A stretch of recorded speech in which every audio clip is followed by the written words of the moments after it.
Літо 1893 року.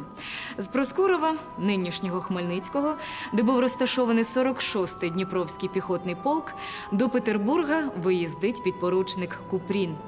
Він їде складати іспити до Академії Генерального штабу.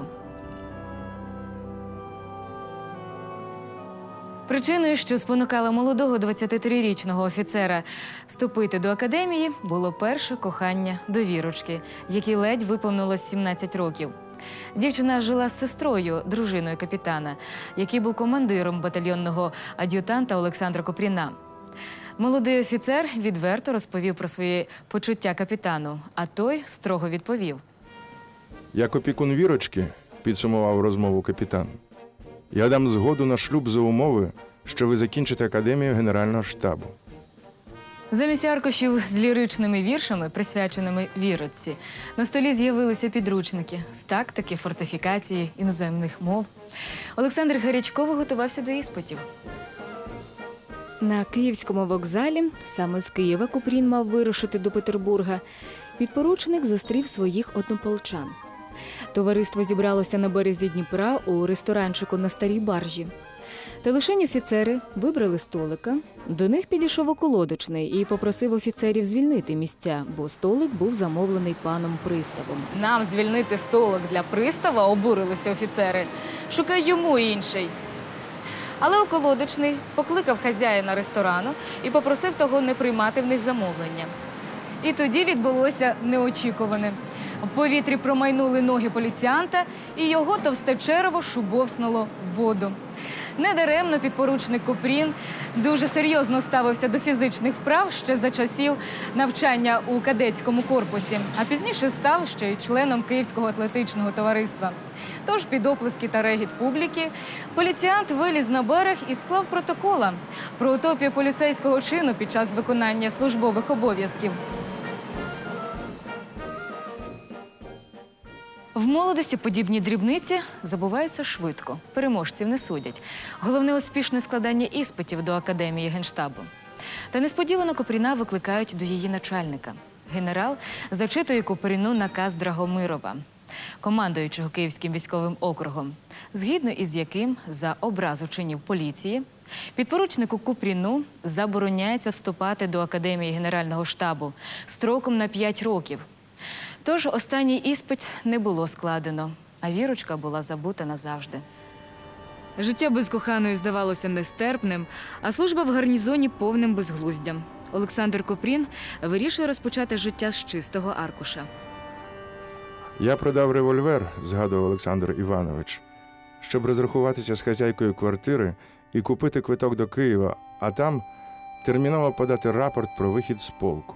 І Купрін повертається до Києва.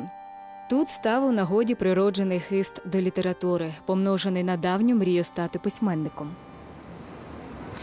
Купрін працював в газеті, керуючим на будівництві, актором, завідуючим обліку у кузні, вантажником, зубним техніком, викладачем гімнастики та навіть рибалкою, ецетера, ецетера. Він бажав бачити все, вміти все, розуміти все і писати про все. Тож Олександр стає дописувачем газет «Жизнь і іскусство», «Київське слово», «Київлянин». З 1894 по 1900 роки у київських газетах було опубліковано понад 40 творів молодого автора. У них зустрічаються краєвиди у центрі міста, Китаїв, Караваєві дачі, Шулявка, Пріорка, Поділ. Я опинився на міському бульварі, вузькому, довгому і прямому немов стріла, обсадженому з обох боків велетенськими тополями і обгородженому легкою наскрізною огорожею. Проте епіцентр літературного життя знаходився значно північніше Києва, Полісся та Крима, які так полюбив молодий письменник Олександр Купрін. І він змушений був переїхати до Петербурга. Чорний туман Петербурга поглинає мої творчі та життєві сили, зі смутком говорив Олександр Іванович. Петербурзьким стражданням письменника стало для нього і знайомство з майбутньою дружиною. У січні 1902 року до Олександри Аркадіївни Давидової, видавця петербурзького журналу «Мир Божий», завітали двоє письменників – Іван Бунін та Олександр Купрін. Хазяйка в цей час хворіла, тому попросила зустріти гостей свою названу дочку Машу. І тут Бунін почав розігрувати фарс сватання письменника. Він відрекомендував Маші нареченого, свого друга Олександра Івановича Купріна. Маша ж підхопила жарт, і вони з Буніном весело сміялися, а Купрін мовчав. Було помітно, що йому не подобається бунінська витівка. Проте вже через місяць після знайомства Купрін дарує Марії обручку, що надавало їй статусу нареченої. Нехай тепер хто-небудь спробує образити наречену поручника у запасі Купріна. Захисник слабкої статі Купрін був таким же і по відношенню до своєї дружини. Коли один із редакторів журналу «Мир Божий» образив Марію Карлівну, Олександр Іванович в офіційному листі викликав його на дуель. «Не можу ж я його такого маленького та мершавого просто побити», цілком серйозно розмірковує письменник-атлет і припиняє співробітництво з журналом. В сім'ї Купріних потрохи налагоджується побут. У Марії Карлівни народжується донечка Лідочка, улюблениця Олександра Івановича. Купрін багато пише, особливо під час своїх частих поїздок разом із сім'єю до України. Саме тут він знаходить своїх найкращих друзів – Чехова, Буніна, Толстого, Горького. Тут він розпочинає роботу над своїм найкращим твором «Поєдинок». Та згодом письменник розуміє, що його одруження – це скоріше данина офіцерському благородству, аніж справжнє кохання. Марія перетворюється на його імпресаріо, нехтуючи подружніми обов'язками. Вона намагається диктувати йому, як писати, що писати, де писати. Бувало, що дружина не пускала його додому без нових глав «Поєдинка». Не таким собі уявляв подружнє життя автор славнозвісної Олесі. Та головне, що обурювало Купріна, це абсолютне несприйняття дружиною його мандрів у люди. Вона вважала, що той, хто називає себе бродягою, не вартий звання письменника. Машуня, та ж я не ручний сокіл, на якого можна одягти ковпачка і втихомирити, якось зірвався Олександр Іванович. У сім'ї Купріних назрівав розрив. 15 січня 1904 року Купрін, незважаючи на невдоволення своєї дружини, їде до Москви на прем'єру «Вишневого саду». За браком квитків на виставу він так і не потрапив і завітав до свого старого приятеля, письменника Дмитра Наркисовича Маминого Сибіряка.